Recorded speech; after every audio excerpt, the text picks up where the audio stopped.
ഈ ഒരു മീൻകറി ഉണ്ടെങ്കിൽ ചോറ് തീരുന്നത് അറിയില്ല കേട്ടോ. അത്രയ്ക്ക് ടേസ്റ്റി ആയിട്ടുള്ളൊരു മീൻകറിയുടെ റെസിപ്പിയാണ്. എളുപ്പത്തിലുണ്ടാക്കാം.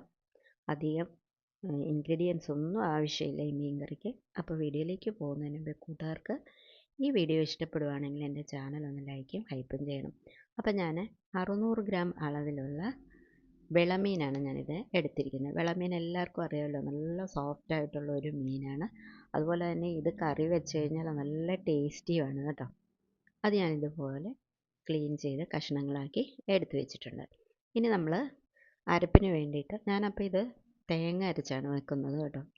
അരപ്പിന് വേണ്ടിയിട്ട് ഞാൻ എടുത്തിരിക്കുന്നത് 1/4 കപ്പിനും, അതായത് 1 കപ്പ് മുഴുവനില്ല, ആ രീതിയിൽ ചെരുവിയ തേങ്ങ എടുത്തിട്ട് 2 ചെറിയ ഉള്ളി അതും കൂടെ കഷ്ണങ്ങളാക്കി ഇതിനകത്തേക്ക് ചേർത്ത് കൊടുക്കുന്നുണ്ട്.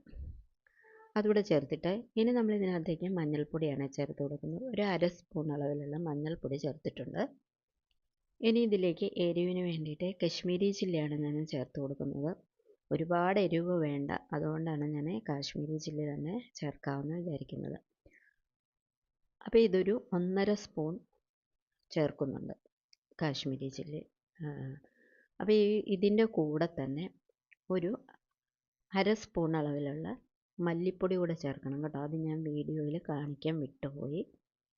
ഇനി ഇതിലേക്ക് നമുക്ക് ഒരു അല്പം വെള്ളവും കൂടെ ചേർത്ത് മിക്സിയുടെ ജാറിലിട്ടിട്ട് നമുക്കിതൊന്ന് നന്നായിട്ട് അരച്ചെടുക്കാം. ഞാനിത് അരച്ച് എടുക്കുന്നുണ്ട്. ഇനി 2 കഷ്ണം കുടംപുളി ഞാൻ നേരത്തെ കഴുകി വെള്ളത്തിൽ ഇട്ട് വെച്ചിരുന്നതാണ്. അപ്പോൾ ഇതൊക്കെ നന്നായിട്ടൊന്ന് പുളി ഇറങ്ങിയിട്ടുണ്ട്.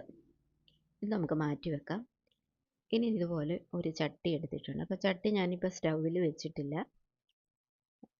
അപ്പോൾ ഈ ചട്ടിയിലേക്ക് നമ്മൾ അരച്ച് വെച്ചിരിക്കുന്ന നമ്മുടെ അരപ്പ് ഇതിനകത്തേക്ക് നമുക്കിതുപോലെ ചേർത്ത് കൊടുക്കാം. അപ്പോൾ ഇതിന് ആവശ്യത്തിന് വെള്ളം ഒഴിക്കണം കേട്ടോ. അങ്ങനെ മിക്സിയുടെ ജാറിലേക്ക് 1 കപ്പ് അളവിലുള്ള വെള്ളം ഞാൻ ചേർത്ത് കൊടുത്ത് അതും കൂടെ ഞാൻ ഇതിനകത്തേക്ക് ചേർക്കുന്നുണ്ട്. അപ്പോൾ ആദ്യം 1/2 കപ്പ് ഒഴിച്ചു, അത് പോരാൻ തോന്നിയിട്ട് 1 കപ്പ് അതായത് 1/2 കപ്പ് കൂടെ ഞാൻ ഒഴിച്ചു. അങ്ങനെ 1 കപ്പ് വെള്ളം ചേർത്തിട്ട് നമ്മൾ കുതിർത്ത് വെച്ചിരിക്കുന്ന പുളിവെള്ളം ഉണ്ടല്ലോ, അത് ആ പുളി എടുത്ത് മാറ്റിയിട്ട് ആ വെള്ളം ഇതിനകത്തേക്ക് ചേർത്ത് കൊടുക്കുന്നു. അപ്പോൾ കുടംപുളിയുടെ കഷ്ണം മീൻകറിക്കകത്ത് ഇടുന്ന ഇഷ്ടമുള്ളവരുണ്ടെന്നുണ്ടെങ്കിൽ അതും ചേർത്ത് കൊടുക്കാം കേട്ടോ. കുടംപുളി നമുക്ക് ചേർത്ത് കൊടുക്കാം. ഇനി ഇതിലേക്ക് ഒരു 2 പച്ചമുളക്, നല്ല എരിവുള്ള പച്ചമുളകാണ് കേട്ടോ, അതുകൂടെ ഞാൻ ഇതിനകത്തേക്ക് ചേർത്ത് കൊടുത്തിട്ട് ഇനി നമ്മളിതിലേക്ക് ആവശ്യത്തിനുള്ള ഉപ്പും കൂടെ ചേർക്കാം. അപ്പോൾ ഉപ്പ് നമുക്ക് ആദ്യം കുറച്ച് തന്നെ ചേർക്കാം കേട്ടോ. ഒരുപാട് ആദ്യം ചേർത്ത് കഴിഞ്ഞാൽ കണ്ടമാനം ഉപ്പായി പോയെങ്കിലോ, അതുകൊണ്ട് ഉപ്പ് ചേർത്തിട്ട് നമുക്ക് ഇത് നന്നായിട്ടൊന്ന് മിക്സാക്കി കൊടുക്കാം. ഇനി നമുക്ക് സ്റ്റൗവിലേക്ക് ഇത് വെച്ച് കൊടുക്കാം. വെച്ച് കൊടുത്തിട്ട് നമുക്കിതൊന്ന് അടച്ച് വെച്ച് ഒന്ന് അതായത് ഈ അരപ്പൊന്ന് തിളച്ച് വരണം. അപ്പോൾ ഇത് നന്നായിട്ട് തിളച്ച് വന്നിട്ടുണ്ട്. ആ സമയമാകുമ്പോഴത്തേക്കും നമുക്ക് മീൻ കഷ്ണങ്ങൾ ഇതിലേക്ക് നമുക്ക് ചേർത്ത് കൊടുക്കാം. ഇതുപോലെ ഞാൻ ചേർത്ത് കൊടുക്കുന്നുണ്ട്. അപ്പോൾ ഇത് നന്നായിട്ട് ഇതിൽ അരപ്പിനകത്തേക്ക് നന്നായിട്ട് മുങ്ങിക്കിടക്കുന്നുണ്ട് കഷ്ണങ്ങൾ.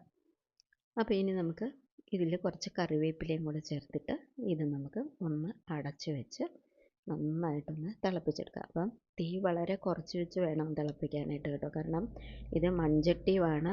അതുകൂടാതെ ഇത് ഒരുപാട് തീ നമ്മൾ ആദ്യം തന്നെ വെച്ച് കഴിഞ്ഞാൽ അടിക്ക് പിടിക്കും. അപ്പോൾ അത് വളരെ ശ്രദ്ധിച്ച് നമ്മൾ ഇതുപോലെ അടച്ചു വെക്കാം. അപ്പം ഒരു 5 മിനിറ്റ് കഴിഞ്ഞിട്ട് നന്നായിട്ട് ഇത് തിളച്ച് വന്നിട്ടുണ്ട്. ഇതുപോലെ നന്നായിട്ട് തിളച്ച് വന്നിട്ടുണ്ട്.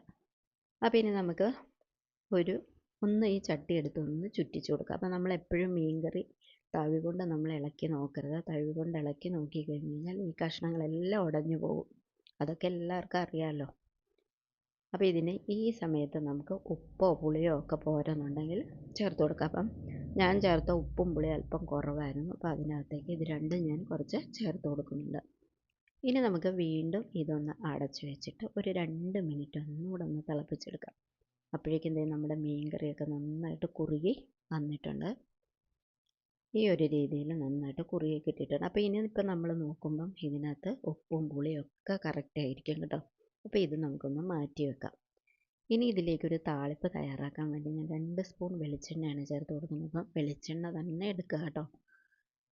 അപ്പോൾ ഇത് നല്ലൊരു ടേസ്റ്റാണ്. ഞാനപ്പോൾ ഇതിനകത്തേക്ക് ചെറിയ ഉള്ളി കുറച്ച് ഇതുപോലെ വട്ടത്തിൽ കനം കുറച്ച് അരിഞ്ഞതാണ് ഇതിലേക്ക് ചേർത്ത് കൊടുത്തിരിക്കുന്നത്. അതൊന്ന് നമുക്ക് നന്നായിട്ടൊന്ന് മൂപ്പിച്ചെടുക്കാം.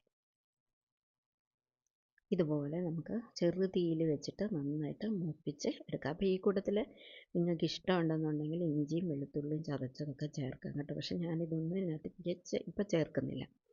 ഇനി ഇതിലേക്ക് കുറച്ച് കറിവേപ്പിലയും കൂടെ ചേർക്കാം. അത് നന്നായിട്ട് മൂത്ത് വന്നിട്ടുണ്ട്. ഈ സമയമാകുമ്പോഴത്തേക്ക് നമുക്ക് ഈ മീൻ കറിയിലേക്ക് നമുക്ക് ഒഴിച്ചു കൊടുക്കാം. അപ്പോൾ ഈ വെളിച്ചെണ്ണയ്ക്കകത്ത് ഈ ഉള്ളി വഴറ്റി കൂടൊക്കെ ഇതിനകത്തേക്ക് ചേർത്ത് കൊടുക്കണം. ഇത് ഈ ചൂടോടെ ഇതിനകത്തേക്ക് ചേർത്ത് കൊടുക്കണം. എന്താ ടേസ്റ്റ് എന്നറിയാമോ ഈ മീൻ കറിക്ക്. ഇനി നമ്മൾ ഒന്ന് അടച്ച് വെച്ചിട്ട് ഒന്ന് തുറന്ന് നോക്കൂ. കണ്ടല്ലോ, ഈ ഒരു രീതിക്കാണ് നമ്മുടെ മീൻ കറി കിട്ടുന്നത്. അപ്പോൾ കൂട്ടുകാരെല്ലാവരും ഇതൊന്ന് ട്രൈ ചെയ്ത് നോക്കണേ.